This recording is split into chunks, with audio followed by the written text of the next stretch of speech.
Sous les projecteurs, Serge Lama n'a jamais seulement chanté. Il a crié, il a pleuré. Il a offert sa douleur au public comme on dépose une plaie ouverte sur une scène. Derrière ces chansons, devenues immortelles, derrière ce refrain obsédant de « Je suis malade », se cache un homme qui a traversé les flammes, marqué au fer rouge par la tragédie et la perte. Car Serge Lama n'est pas l'image polissée d'un chanteur de variété.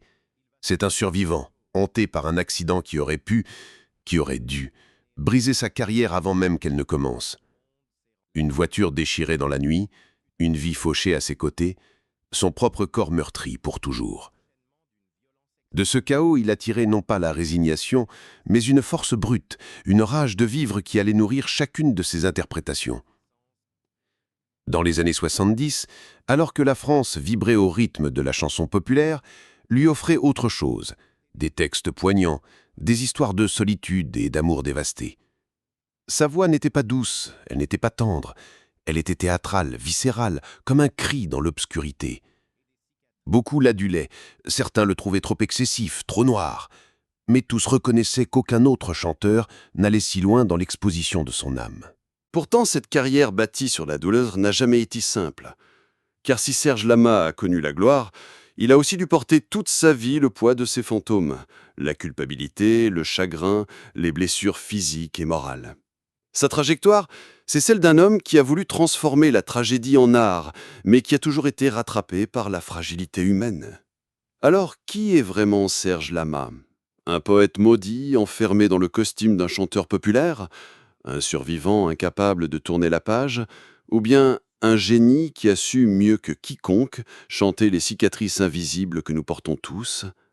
Ceci est l'histoire d'un homme qui a vécu sa carrière comme on vit une confession permanente entre gloire et souffrance, entre triomphe et fêlure.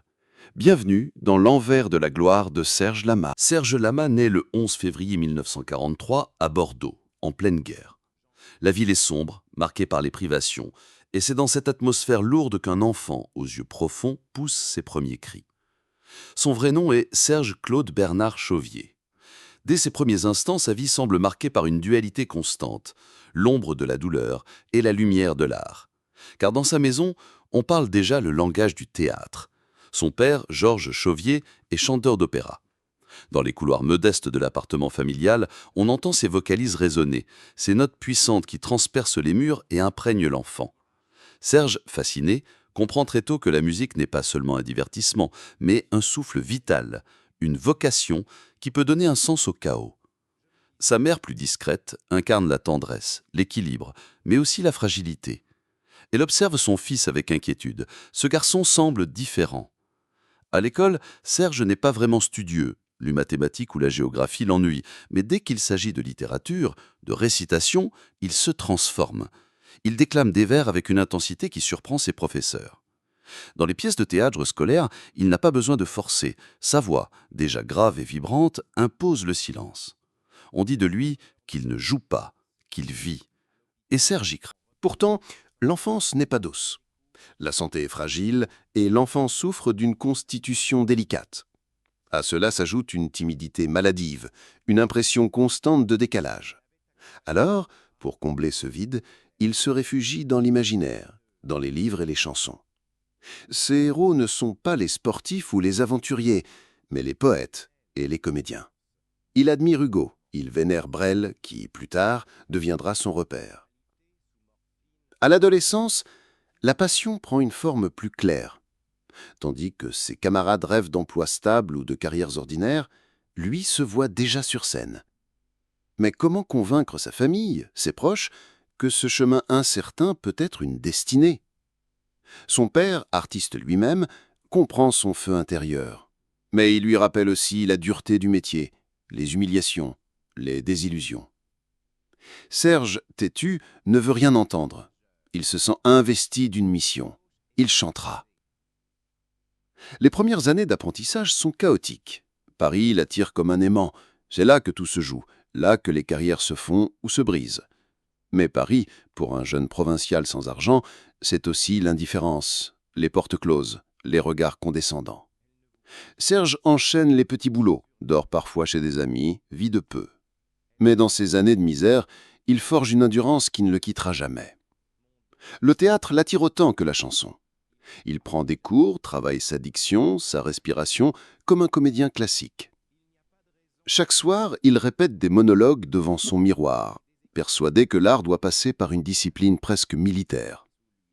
Mais il y a autre chose, une blessure invisible. Serge se sent souvent incompris. On le trouve trop excessif, trop passionné.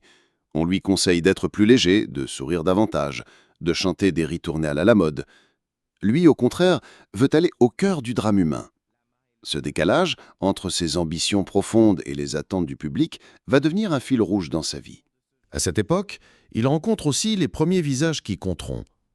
Des auteurs, des musiciens, des amis fidèles qui croient en lui. Certains l'encouragent à écrire ses propres textes, à ne pas seulement interpréter. Alors Serge se met à écrire. Ses cahiers se remplissent de mots crus, de phrases trop longues, de poèmes maladroits, mais sincères. Déjà, il parle d'amour avec une gravité étonnante pour son âge. Déjà, il aborde la douleur, la perte, la solitude, comme si en lui vivait une connaissance précoce des blessures de la vie. Et puis il y a la scène. Les premiers cabarets parisiens lui ouvrent timidement leurs portes. Dans ces lieux enfumés, à l'atmosphère étouffante, il monte sur scène avec une nervosité immense. Les projecteurs lui brûlent le visage, mais dès qu'il ouvre la bouche, tout change. Le silence se fait. On écoute ce jeune homme à la voix puissante, au regard intense. On ne sait pas encore s'il est un futur grand ou simplement un excentrique de plus. Mais une chose est sûre, il ne laisse personne indifférent. C'est ainsi que se dessine la formation de Serge Lama, un mélange d'héritage paternel, de fragilité intime, de volonté d'acier et de rêve trop grand pour un garçon de province. Chaque cicatrice de son enfance, chaque frustration scolaire, chaque soirée à déclamer seul dans une chambre minuscule, devient une brique de ce personnage hors du commun. Car si beaucoup voient dans l'enfance une période d'innocence, pour Serge, c'était déjà une école de douleur et de rêves contrariés. Et de cette tension naîtra le chanteur qu'on connaîtra bientôt. Un homme incapable de faire semblant, incapable de chanter sans mettre en jeu sa propre chair. Un artiste destiné à marquer son époque par sa sincérité brutale. Lorsque Serge Lama pose enfin un pied sur la route de la gloire, rien n'a encore été gagné. Le Paris des années 60 est une jungle musicale, où les yéyés font danser la jeunesse, où la légèreté est reine. Johnny Hallyday électrise les foules. Claude François multiplie les refrains entraînants. Au milieu de ce tumulte, Serge apparaît comme un ovni. Grave, théâtral, presque trop adulte. On lui dit que son style n'est pas dans l'air du temps. Mais lui n'en démord pas. Il ne chantera pas pour plaire, il chantera pour dire. En 1964, il enregistre son premier disque, un 45 tours qui ne bouleverse pas le paysage musical, mais attire l'attention de quelques oreilles averties. Les critiques notent sa voix exceptionnelle, mais s'interrogent. Le public suivra-t-il un chanteur qui semble porter le poids du monde sur ses épaules? Peu importe. Serge continue. Il multiplie les auditions, enchaîne les cabarets, s'obstine à écrire. Et puis, en 1965, le destin frappe brutalement. Un accident de voiture, terrible, meurtrier. Sa compagne meurt sur le coup. Lui, Serge, est grièvement blessé. Fractures multiples, poumons touchés, des mois d'hôpital, des années de rééducation. On lui dit qu'il ne remarchera peut-être jamais normalement. Pour beaucoup, sa carrière est finie avant même d'avoir commencé. Mais c'est dans ce désastre que se forge la légende. Car Serge refuse de céder. Ses cicatrices, il les transformera en armes. Sa douleur, il la transmutera en chanson. Ce drame, loin de l'anéantir, donnera à son art cette intensité unique qui le distingue à jamais. Lorsqu'il revient sur scène, le public n'en croit pas ses yeux. Amaigri, marqué, mais porté par une force intérieure quasi surnaturelle, Serge Lama livre des interprétations d'une intensité qui glace le sang. Chaque mot semble arraché à ses entrailles. Très vite, ses chansons prennent une autre dimension. Ce ne sont plus de simples mélodies, mais des confessions, des exorcismes. En 1968, il commence à percer avec D'aventure en aventure, un titre où il raconte les errances sentimentales, les amours perdus, avec une maturité qui tranche dans le paysage musical de l'époque. Sa voix grave, puissante, captive. L'année suivante, il participe à l'Eurovision avec Un jardin sur la terre. Il ne gagne pas, mais il gagne mieux. La France découvre un interprète singulier, habité, qui semble vivre 1000 vies dans chacune de ses chansons. Mais c'est au début des années 70 que la consécration arrive. 1973, Je suis malade. Écrite avec Alice Donna, la chanson devient son cri le plus universel. Je suis malade, complètement malade. Le refrain explose, résonne comme un coup de tonnerre. Le public est bouleversé. Cette chanson n'est pas seulement un succès, elle devient un monument. Lama y met tout, sa blessure intime, sa solitude, son sentiment d'abandon. Et miracle, la France entière s'y reconnaît. Les salles de concert s'emplissent. Le disque se vend par milliers. On chante Lama dans les foyers, dans les cabarets. On pleure Lama. La carrière s'accélère. Les ballons rouges, femme, femme, femme, souvenirs, attention, danger. Chaque titre creuse le sillon de son univers. L'amour comme champ de bataille, la nostalgie comme poison, la passion comme destin. Contrairement à d'autres chanteurs qui surfent sur la légèreté, lui s'installe dans le tragique. Et le public suit, fasciné par ce mélange de douleur et de grandeur. Sur scène, Serge Lama est un phénomène. Costume sombre, gestes mesurés, voix qui emplit chaque recoin des théâtres. Il ne chante pas, il joue, il déclame, il l'incarne. Les spectateurs ressortent bouleversés, comme après une tragédie antique. Car c'est bien cela, Lama, un acteur autant qu'un chanteur. Il dit souvent que chaque concert est une mise à nu, une déchirure volontaire. Son succès ne se limite pas au disque. Il triomphe également au théâtre, où il peut donner libre cours à son amour pour la dramaturgie. Le public découvre un artiste complet, à mi-chemin entre la chanson et la comédie.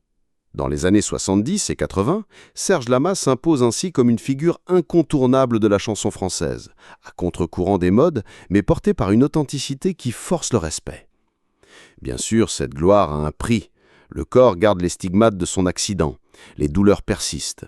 Parfois, monter sur scène est un supplice. Mais Lama n'abandonne jamais. Pour lui, la chanson est plus qu'un métier. C'est une nécessité vitale. Et ce besoin d'exprimer la souffrance le rend proche de son public. Car derrière le chanteur célèbre, beaucoup voient un miroir de leurs propres blessures. À mesure que les années passent, sa voix devient encore plus profonde, encore plus habitée. Il incarne une génération marquée par les désillusions, mais toujours avide de vérité. Serge Lama n'est pas un chanteur de mode, il est une voix intemporelle, un écorché vif qui a trouvé dans l'art le seul moyen de survivre. Ainsi, des cabarets obscurs à l'Eurovision, des salles de province aux plus grandes scènes de France, Serge Lama est devenu une légende. Non pas une légende forgée par le marketing ou la frivolité, mais une légende née du sang, des larmes et du courage. Car son ascension n'est pas l'histoire d'un artiste propulsé par la chance, mais celle d'un homme qui, face au destin le plus cruel, a refusé de plier. Et c'est précisément ce combat, cette victoire arrachée à la tragédie, qui fait de lui l'un des chanteurs les plus bouleversants de sa génération. Derrière l'éclat des projecteurs, derrière les triomphes successifs, Serge Lama n'a jamais cessé de vivre avec ses fantômes. Le public, en l'écoutant chanter « Je suis malade » ou « Les ballons rouges », croyait assister à une performance. Mais ce n'était pas une performance. C'était la vérité nue. Car Serge Lama n'a jamais joué à être malheureux. Il l'était, profondément, viscéralement. Et cette douleur permanente, fruit d'un destin cabossé, allait devenir à la fois sa force et son talon d'Achille. L'accident de 1965, s'il avait marqué son ascension, ne cessa jamais de peser sur lui comme une ombre indélébile. Perdre sa compagne dans cette voiture, sentir la culpabilité de survivre quand l'autre ne le peut pas, c'est un poids qu'il n'a jamais su déposer. À chaque interview, à chaque évocation, ses yeux se brouillaient, son corps se refermait.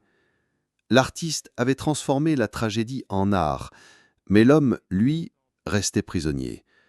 Les douleurs physiques, elles aussi, n'ont jamais disparu. Chaque tournée était un calvaire, chaque représentation un combat contre son propre corps meurtri. Derrière le chanteur flamboyant, se cachait un homme épuisé par la souffrance, qui se forçait à tenir debout, à sourire parfois, à donner quand il n'avait plus rien. Mais le plus sombre se jouait ailleurs. Car la célébrité, si elle offrait à Serge l'amour du public, l'isolait aussi. Sa carrière l'a enfermé dans un rôle, celui de l'homme brisé, de l'amant éternellement blessé. Comment vivre, hors de la scène, avec cette image gravée dans les esprits? Les relations intimes devinrent compliquées. Comment être léger, insouciant, quand tout le monde attend de vous que vous soyez grave et tourmenté? Ces histoires d'amour furent souvent marquées par la douleur, par la rupture, par l'impossibilité d'être simplement un homme ordinaire. L'artiste avalait tout, mais l'homme se perdait. Dans les années 80, tandis que la chanson française se modernisait, Serge Lama s'accrochait à son style lyrique, théâtral. Certains le jugèrent démodé, d'autres se moquaient de son emphase. Lui, obstiné, refusait de se trahir. Cette fidélité à son art l'honore, mais elle l'isola. Les critiques devinrent plus dures. Les journaux parlaient d'un chanteur figé dans le passé, incapable de se renouveler. Et même si le public fidèle continuait de remplir les salles, Serge Lama sentait le poids du temps, de l'incompréhension. Ce décalage entre l'immense ferveur des fans et le mépris parfois des élites culturelles accentua son sentiment d'isolement. Lama se battait aussi contre lui-même. Perfectionniste jusqu'à l'obsession, il exigeait tout de ses collaborateurs, mais surtout de lui-même. Chaque mot, chaque souffle devait être juste. Cette exigence admirable avait un revers, l'épuisement, l'amertume, la peur constante de ne plus être à la hauteur. À mesure que les années passaient, l'artiste se demandait « Que restera-t-il de moi ? Une voix de souffrance ? Un cri éternel ? Ou bien seulement une caricature de chanteur tragique ?» À cette angoisse s'ajoutait la solitude des grands hommes, car le succès, paradoxalement, éloigne.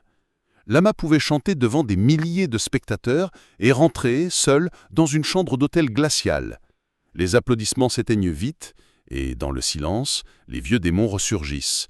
Les souvenirs de l'accident, les douleurs physiques, les regrets d'amour perdu, tout revenait. Et dans ces nuits sans sommeil, Serge Lama doutait. Était-il condamné à être ce malade qu'il avait lui-même chanté?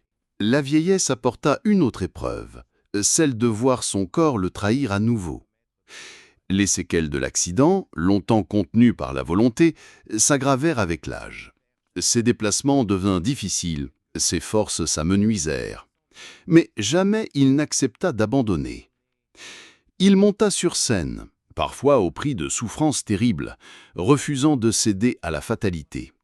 C'est là toute l'ambiguïté de Lama, un homme consumé par son art, incapable de vivre sans lui, mais chaque jour davantage dévoré par ce même feu. Et pourtant, au milieu de ce déclin, il continuait d'écrire, de créer, mais ses textes devenaient plus sombres, plus hantés par le temps qui passe, par la mort qui rôde. Comme si toute sa carrière n'avait été qu'une longue préparation à affronter l'inéluctable. Dans sa voix, devenue plus grave, plus rocailleuse, on sentait le poids des années, des blessures, mais aussi une vérité toujours intacte. Serge Lama ne connut jamais la chute brutale des idoles oubliées, mais il porta en lui un autre genre de déclin, celui de l'homme qui, malgré la gloire, malgré l'amour du public, n'a jamais trouvé la paix intérieure. Sa descente n'était pas une affaire de carrière, mais une affaire d'âme. L'envers de la gloire, pour lui, c'était ce gouffre intime où l'artiste triomphe, mais où l'homme se consume. Car Serge Lama n'a jamais cessé d'être malade, au sens profond du terme. Malade d'amour, malade de douleur, malade de mémoire. Il l'a chanté, il l'a crié, il l'a donné au monde, mais derrière ce don immense, il y avait un homme épuisé, toujours au bord du gouffre, toujours rattrapé par ses fantômes. Et c'est là peut-être que se joue la véritable tragédie de Serge Lama. Avoir su transformer sa souffrance en art universel, mais n'avoir jamais pu se délivrer lui-même de ce poids écrasant. Le poids culminant de la vie de Serge Lama ne se situe pas dans une chute spectaculaire ou dans un scandale retentissant. Sa tragédie, plus subtile mais tout aussi implacable, s'inscrit dans la continuité, comme une marée noire qui s'étend lentement et finit par recouvrir tout l'horizon. Si sa carrière a connu des sommets, des Olympias à guichets fermés, des refrains devenus patrimoine national. C'est dans l'intimité, dans son corps et son âme, que le drame a pris toute son ampleur. L'histoire commence avec cet accident de 1965, matrice de toute sa destinée. Plus qu'un événement, ce fut un basculement existentiel. La mort de sa compagne Liliane n'était pas seulement une perte, c'était une condamnation silencieuse, une dette impossible à effacer. Chaque concert, chaque triomphe public portait en filigrane ce souvenir insoutenable « Pourquoi elle et pas moi ?» Cette culpabilité, jamais apaisée, est devenue la clé de voûte de son art et en même temps le poison qui l'a rongé jusqu'à la fin. Lorsque Je suis malade éclate dans les années 70, la France croit entendre un cri universel. Mais ce cri était celui d'un homme encore prisonnier de ses douleurs, d'un artiste qui transformait sa confession personnelle en catharsis collective. Le paradoxe est cruel. Plus il mettait son mal-être en musique, plus il était adulé, et plus ce mal-être s'approfondissait. Car Serge Lama, à mesure qu'il devenait icône, voyait s'enraciner l'image d'un homme dévasté. On n'attendait plus de lui la joie, mais l'aveu, la plainte, la tragédie. Et il se plia à ce rôle, tout en sachant qu'il l'enfermait. Les tournées monumentales des années 80 et 90 ont fini de sceller ce destin. Serge Lama apparaissait sur scène, tel un prêtre devant ses fidèles, prêchant non pas l'espérance, mais la douleur. Le public hypnotisé venait chercher cette intensité rare, ce vertige émotionnel qu'aucun autre chanteur ne donnait. Mais pour lui, chaque spectacle était un sacrifice. Son corps, meurtri par l'accident, souffrait à chaque pas. Ses articulations le trahissaient, ses poumons le limitaient, mais il tenait bon, porté par une sorte d'orgueil sacré. Le soir, dans les coulisses, il s'effondrait. La scène devenait un enfer autant qu'une délivrance. C'est là qu'apparaît la véritable tragédie de Lama. Avoir construit toute une vie sur un paradoxe intenable. Il ne pouvait vivre sans chanter, mais chanter le détruisait. Il avait besoin de livrer ses entrailles au public, mais cette offrande perpétuelle l'épuisait. C'est ce cercle infernal qui constitue le climax de son existence, l'art comme planche de salut et comme bourreau. Et puis, il y a eu le temps, implacable. Voir ses contemporains disparaître les uns après les autres, constater que ses propres forces déclinaient, fut une autre blessure. Les années 2000 lui apportèrent encore des succès, des tournées, des albums salués, mais le corps ne suivait plus. Chaque apparition devenait un combat, chaque note un effort. Pourtant, il refusa d'abandonner. En 2021, lorsqu'il annonça sa tournée d'adieu, il le fit avec dignité, mais aussi avec un serment de cœur. Car dire adieu à la scène, pour Serge Lama, c'était accepter de mourir un peu. La tragédie ne réside pas seulement dans le destin personnel, mais dans le symbole. Serge Lama, c'est l'homme qui a tout donné, qui a brûlé sa vie pour chanter la nôtre. Il n'a jamais caché ses blessures, au contraire, il les a exposées, les a offertes comme des reliques. Mais ce don total a eu un prix. Il ne s'est jamais vraiment guéri. Là où d'autres trouvaient un équilibre entre vie privée et art, lui a tout sacrifié. Son corps, son bonheur, ses amours, tout a été consumé dans ce feu. Et c'est cette offrande totale qui fait de sa vie une tragédie grecque. Le héros, frappé par une malédiction originelle, cet accident qui tue l'être aimé et l'abîme à jamais, tente de transcender son sort par l'art. Il y parvient, mais au prix de son propre salut. Le triomphe et la damnation ne font qu'un, et quand enfin il se retire, c'est dans un silence qui pèse lourd. Le rideau tombe, mais le cri de « Je suis malade » résonne encore, comme l'écho éternel d'une vie vécue au bord du gouffre. La tragédie de Serge Lama, c'est de n'avoir jamais pu se défaire de cette identité d'homme blessé. Même au sommet de la gloire, même entouré d'admiration, il est resté seul, prisonnier de ce rôle qui lui collait à la peau. Et lorsqu'il quitta définitivement la scène, c'était moins un adieu qu'un aveu. L'homme avait donné tout ce qu'il avait, jusqu'à ne plus rien garder pour lui-même. Ainsi s'achève le grand arc dramatique de sa vie.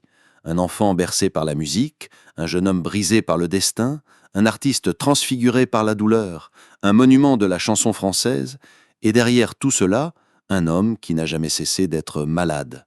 Non pas au sens médical, mais au sens tragique. Malade d'aimer trop fort, de porter trop lourd, de vivre trop intensément. Aujourd'hui, quand on évoque Serge Lama, ce n'est pas seulement le souvenir d'un chanteur populaire que l'on convoque, mais celui d'un homme qui a incarné, jusqu'à l'excès, la puissance tragique de la chanson française.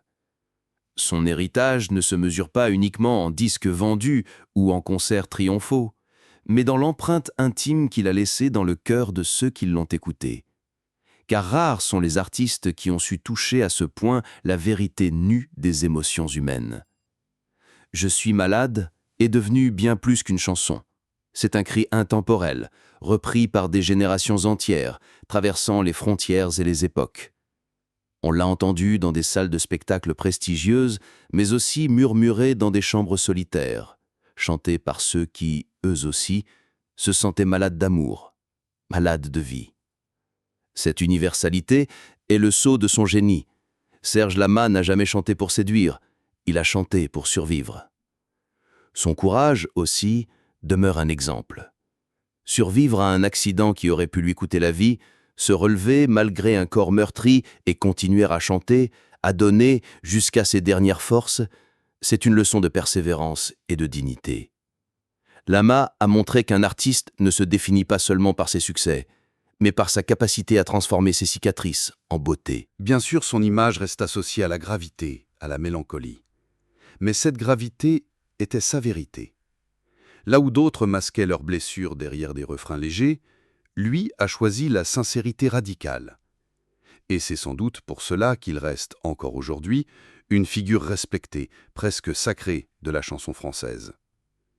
Son héritage, enfin, est celui d'une voix. Une voix qui résonne encore, grave, vibrante, emplie de fêlures, mais plus vivante que jamais. Serge Lama a quitté la scène, mais il n'a pas quitté la mémoire collective. Il appartient désormais à ce panthéon d'artistes qui ont fait de leur vie une œuvre et de leur douleur un hymne universel. Et peut-être est-ce là, au fond, la plus belle des consolations. Si Serge Lama n'a jamais trouvé la paix en lui-même, il a offert au monde un miroir dans lequel chacun pouvait reconnaître sa propre fragilité. Son nom, désormais, se confond avec cette vérité. La gloire ne guérit pas les blessures, mais elle peut transformer la douleur en immortel souvenir.